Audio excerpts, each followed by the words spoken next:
जय गुरुदेव। कलयुग का कर्जा। द्वापर के बाद कलयुग जब लगा तो उसने दुनिया में कर्जे बांटे। उसने कहा कि झूठ बोलो, घूस लो, बेईमानी ले लो, कत्ल लो, व्यभिचार ले लो, शराब लो, दुराचार लो, अनीति ले लो, जितना भी चाहो बुराइयों को लो और मेरे राज्य में मान मर्यादा खुशी से रहो। कलयुग के बहकावे में लोग आ गए और कलयुग से बुराइयों का कर्जा अपने ऊपर लाद लिया। धर्म विहीन और कर्मच्युत होकर नर नारी घोर बुराइयों में लुप्त हो गए। कलयुग में जो अधिक से अधिक पापाचारी हुए वे ही ऊंचे आदमी, बड़े लोग, प्रतिष्ठित व्यक्ति, मान मर्यादा वाले कहे गए। आज ऐसे लोगों को जो धर्म के साथ सत्कर्म में लगे हैं उनको आदर सम्मान नहीं मिलता, उन्हें कोई पूछता नहीं है। अब कलयुग जाने वाला है, इसलिए जिन जिन लोगों को उसने अपना कर्जा बांटा है उनसे उसके ब्याज के साथ वसूल मांग रहा है कि मेरा कर्जा वापस दे दो, मैं जा रहा हूँ। अगर कलयुग का कर्जा वापस नहीं करेंगे तो कलयुग एक थपेड़ा लगाएगा और उसके एक थपेड़े में कितने करोड़ लोग साफ हो जाएंगे इसका अनुमान नहीं हो सकता। कलयुग का विकराल रूप बहुत ही भयावह होता है।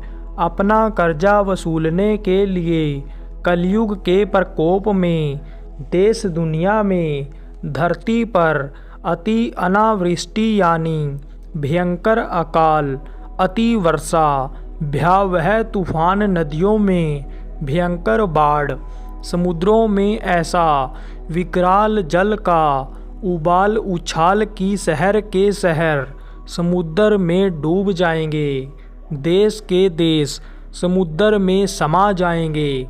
ऐसा भूकंप भयंकर होगा कि बड़े बड़े आलीशान भवन उछल करके एक झटके में मीलों मीलों उड़ते हुए जाकर धराशाही हो जाएंगे। बड़े बड़े बम जो बनाए गए हैं वे राष्ट्राध्यक्षों द्वारा ऐसे बरसा दिए जाएंगे कि मिनटों में देश के देश समाप्त हो जाएंगे।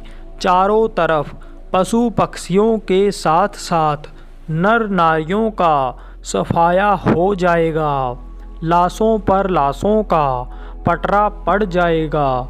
लाशों को उठाने वाला भी कोई नहीं होगा। अन्न और पेड़ों के पत्तों का ऐसा खात्मा हो जाएगा कि भूख से नर नारी तड़प तड़प कर मरेंगे। भूख को मिटाने के लिए लोग अपने बाल बच्चों को ही काट कर खाने लगेंगे। पत्नी पति को मार कर खाने लगेगी, पति पत्नी को मार कर खाने लगेगा। जो जिसको पा जाएगा उसी को हिंसक बनकर खा जाएगा। धरती पर बड़ा ही विभत्स्य दृश्य हो जाएगा। ऐसा सब कुछ दृश्य लाकर कलयुग अपना कर्जा नर नारियों से वसूलेगा और वसूलने के बाद ही वह धरती से जाएगा। इसलिए जय गुरुदेव बाबा की आपसे विनम्र प्रार्थना है कि आप कलयुग का कर्जा जो लिए हैं उसको जल्द से जल्द वापस करें। झूठ, हिंसा, कत्ल, बेईमानी, दुराचार, व्यभिचार, अनीति आदि सारे कुकर्मों को छोड़कर किसी सत्पुरुष महात्मा का साथ करके उनसे कलयुग के कर्जे की माफ़ी करवा लें। आज से ही सत्पुरुष की बात मानकर कलयुगी व्यवहार बुराइयों को छोड़ दें। आँख, कान, नाक, जुबान, हाथ, पैर और इंद्रियों से बुरा कर्म अब मत करो। सत्कर्म, सतयुगी आचरण महात्मा के साथ लाकर करें, नहीं तो आपका बड़ा ही बुरा हाल, बुरे से भी बुरा हाल होगा और कोई भी आपको उससे बचा नहीं पाएगा। इसको आप गहराई से सोचें। अरे प्रार्थना पर प्रार्थना तो पत्थर भी पिघल जाते हैं। आप तो इंसान हैं, मेरे प्रार्थना पर विचार करिए। सतयुग स्वागत की तैयारियां। सतयुग आगमन के स्वागत की तैयारियों के लिए बाबा जय गुरुदेव ने सबसे पहले अयोध्या में साकेत महायज्ञ सरयू नदी के किनारे किया और वहां एक देवता को प्रसन्न किया। उसके बाद ही इतना गल्ला पैदा हुआ कि पिछले 50 वर्षों का रिकॉर्ड उत्पादन हुआ और बाबा जय गुरुदेव के प्रार्थना के स्वीकृति पर तब किसी की मृत्यु भूख के कारण नहीं हुई। सतयुग आगमन। साकेत महायज्ञ द्वितीय साबरमती नदी के बीचों बीच अहमदाबाद में संपन्न हुआ, जिसमें 33 करोड़ देवताओं को बाबा जय गुरुदेव ने प्रसन्न किया और उन्होंने भारत और विश्व के लिए बाबा जय गुरुदेव के 1000 प्रस्तावों को अपने दैवी सभा में पारित किया और वे कार्यान्वयन के लिए चारों दिशाओं में रवाना हो गए। बाबा जय गुरुदेव के प्रार्थना पर बीच का भाग अभी थोड़ा नर नारियों को समझाने के लिए देवताओं ने बाबा जी को दे दिया कि इनको समझा दें, और नहीं समझे तो जब ज़रूरत समझें हमें बुला लें।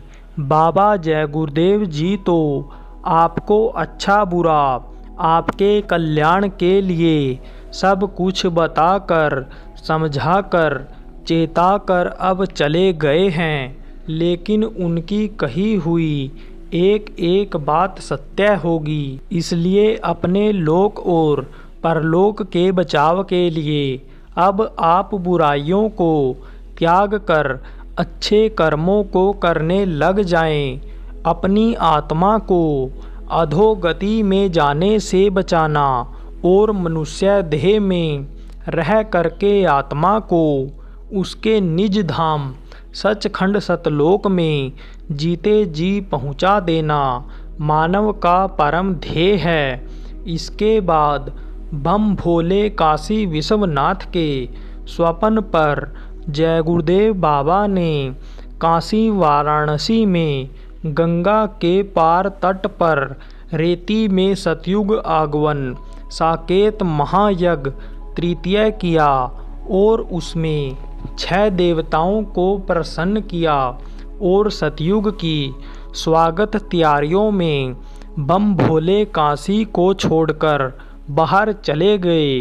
वे अपने कार्य में लग गए हैं और अपने समय की प्रतीक्षा कर रहे हैं।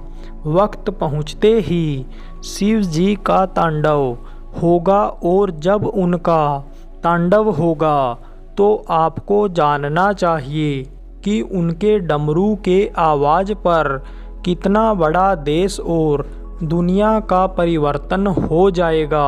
तब देश दुनिया में बहुत थोड़े ही सतयुगी कर्म करने वाले लोग ही धरती पर रह जाएंगे।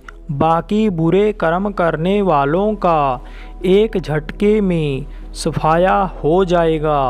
उन्होंने मुझसे बताने के लिए कहा है, सो मैं आपको विनम्रता से आगाह कर दे रहा हूँ।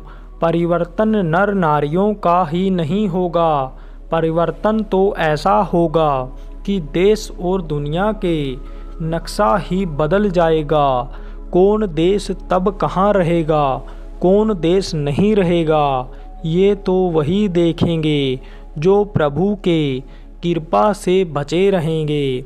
जय गुरुदेव बाबा ने देवताओं से थोड़ा और समय मांगा है ताकि और लोगों को समझा दिया जाए।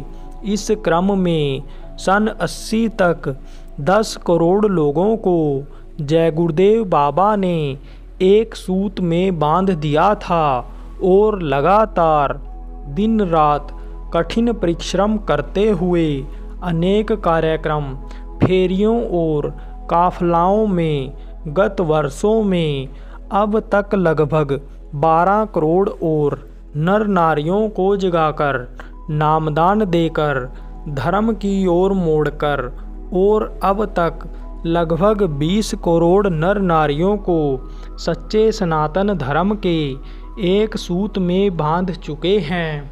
इनमें से 1 करोड़ पुरुषों को सन 83 में टाट लंगोटी का कपड़ा पहनाकर त्याग, बलिदान और सेवा के बेमिसाल रास्ते पर वनवासी राम लक्ष्मण तपस्वी जनों की तरह रास्ते पर लगा दिया है।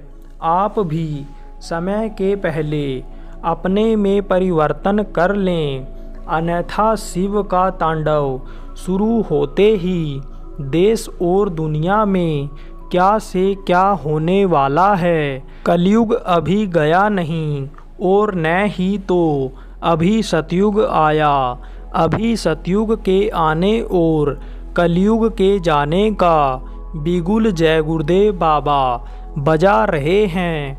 आप भी बिगुल के आवाज़ को सुन लीजिए और अपने सच्चे धर्म के रास्ते पर चल दीजिए।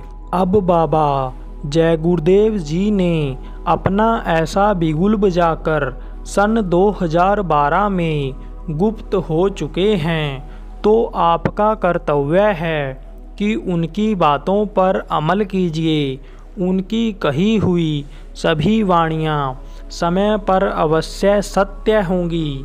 कलयुग में सतयुग आने का ढिंढोरा उनके प्रेमियों द्वारा अभी लगातार पीटा जा रहा है और उनके द्वारा शाकाहारी का प्रचार भी लोगों में बराबर किया जा रहा है।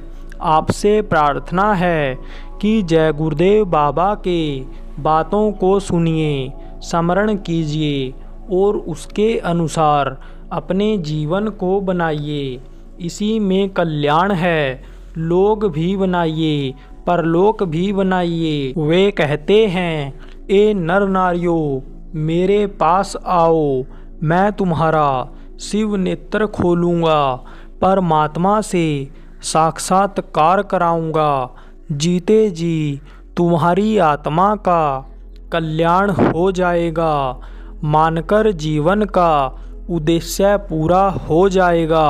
उनके द्वारा परमात्मा का जगाया हुआ जय गुरुदेव नाम अभी आज भी कण कण में गुंजायमान है।